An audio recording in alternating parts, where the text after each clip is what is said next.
L'invité, le secrétaire d'État américain Marco Rubio, a sauvé les négociations de paix à Genève, où les États-Unis voulaient imposer à l'Ukraine un plan voué à l'échec, profitant seulement à la Russie. Le journal Politico écrit que Marco Rubio a changé le cours des négociations après une semaine de chaos, et qu'il est la raison pour laquelle l'Ukraine et l'Europe ont commencé à être entendues à la Maison-Blanche. Des sources assurent que tout le groupe de négociation des États-Unis, composé principalement d'amis et d'alliés de Donald Trump et de J.D. Vance. Ils étaient agressifs envers l'Ukraine et exigeaient de signer immédiatement un plan de paix, affirmant que l'Ukraine avait déjà perdu et qu'il valait mieux qu'elle capitule. Mais Marco Rubio a fait irruption dans les négociations, calmant l'ardeur des responsables pro-russes de la Maison-Blanche. Le journal Politico dévoile les coulisses des négociations sur le plan de paix et explique comment l'Ukraine a pu y être incluse. Je m'appelle Alexei Pitchi. Discutons de ce sujet plus en détail, mais avant de commencer, je vous demande de vous abonner à la chaîne, de mettre un like, d'écrire n'importe quel commentaire sous cette vidéo et de vous abonner à ma chaîne Telegram Pitchi News. Le lien se trouve dans la description de cette vidéo.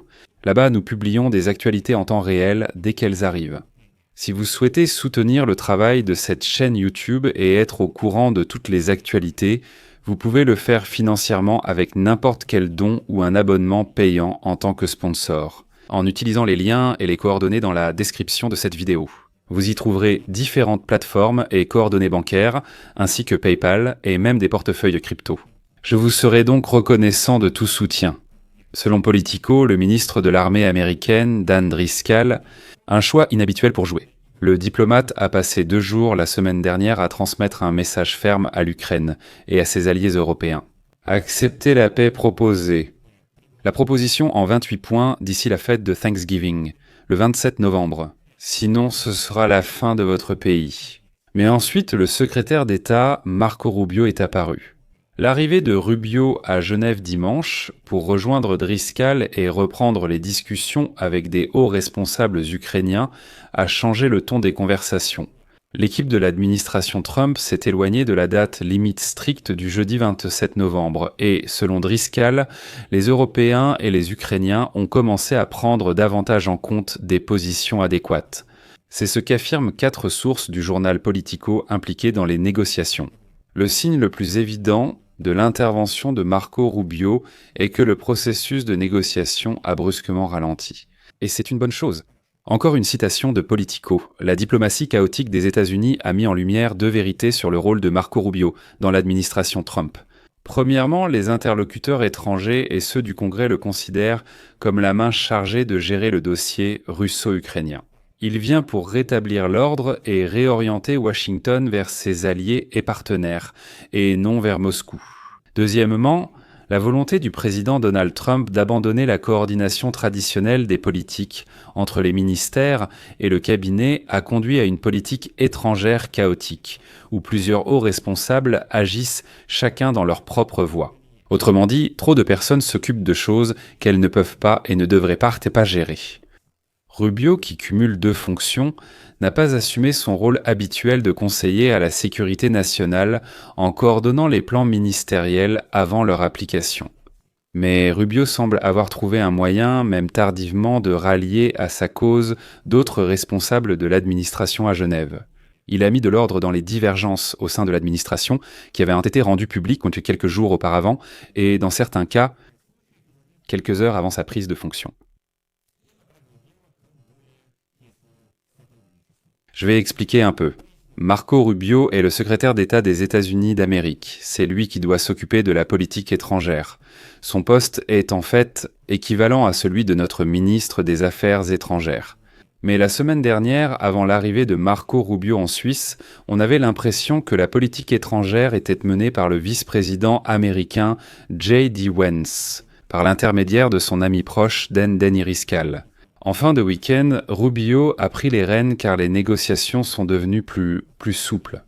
Néanmoins, dimanche, le conseiller adjoint à la sécurité nationale Andy Baker a rejoint Rubio en Suisse. C'est un proche collaborateur de J.D. Vance, de l'envoyé spécial Steve Witkoff et du gendre de Trump, Jared Kushner, qui, selon un responsable européen, ont montré un certain degré d'indépendance. Même lorsque Marco Rubio a pris l'initiative en main, ils ont continué à défendre des positions que les responsables européens et ukrainiens considèrent comme ne correspondant pas à l'approche de Marco Rubio lui-même. Autrement dit, ces personnes continuaient à faire avancer la position russe, sans même essayer de mener de véritables négociations. Ils essayaient simplement de forcer les Ukrainiens à accepter ce qu'on leur imposait. Mais Marco Rubio les interrompait, les calmait en disant « Ici, nous négocions, calmez-vous ». Et ici, je vais citer l'un des responsables européens. À Genève, tout s'est déroulé dans la bonne direction. Le travail est encore en cours, mais maintenant la situation semble bien meilleure. Rubio est un professionnel qui connaît son métier, mais il travaille pour le président, qui prend finalement les décisions. Il est aussi amusant de voir la suite. Lundi, J.D. Vance a rejeté la déclaration du sénateur républicain Mitch McConnell selon laquelle Poutine trompe Trump, qualifiant ses propos d'attaque absurdes contre l'équipe du président. Elle a œuvré à rétablir l'ordre en Ukraine. Et c'est amusant après qu'on ait appris que le plan de paix présenté a été rédigé à Moscou. Et c'est devenu particulièrement amusant après la publication des conversations entre Steve Witkoff et Yuri Uchakov, l'assistant de Poutine. L'équipe de Trump a déclaré que le président utilise simplement une approche selon laquelle il délègue des pouvoirs à différentes personnes. Ces différentes personnes travaillent souvent sur les mêmes tâches, et le président Trump veut voir laquelle d'entre elles obtiendra le meilleur résultat. Il ne faut donc pas s'étonner d'un tel chaos. Mais les diplomates assurent que c'est précisément la participation de Marco Rubio aux négociations qui a permis à l'Amérique d'avoir beaucoup plus de flexibilité. Au final, les États-Unis ne s'en tiennent plus aussi fermement au plan initial en 28 points qui avait inquiété les Alliés. Bien que l'administration ait déclaré qu'il ne s'agissait que d'un point de départ et que Trump ait encore affirmé samedi que ce n'était pas sa décision finale. Au départ, l'administration refusait toute autre proposition et voulait que l'Ukraine accepte le document tel quel. Et le même Driscoll assurer la délégation ukrainienne. Les gars, nous ne sommes pas là pour discuter, juste pour que vous signiez le document. Point final. Après l'intervention de Rubio, les États-Unis et l'Ukraine ont élaboré un plan en 19 points, sans concession territoriale, qui sera discuté directement par leur président. Voici une autre citation d'un diplomate européen, selon Politico. Rubio comprend simplement mieux que beaucoup d'autres dans l'administration actuelle que personne parmi eux n'est diplomate. Il est expert de l'Ukraine et très peu savent de quoi que ce soit, à part des mythes sur la Russie. Et Rubio comprend que même dans la situation difficile dans laquelle se trouve l'Ukraine, le gouvernement ukrainien ne peut tout simplement pas signer une capitulation. Eh bien, je vous invite à vous rappeler que le plan de paix de Donald Trump a été rédigé par des Russes. Et il y a déjà trop de preuves de cela pour faire semblant que ce n'est pas le cas. Je mets des points de suspension. Écrivez votre avis, vos conclusions dans les commentaires sous cette vidéo, abonnez-vous à la chaîne, cliquez sur la cloche et n'oubliez pas de mettre un like. C'est tout pour aujourd'hui. Prenez soin de vous. Au revoir à tous.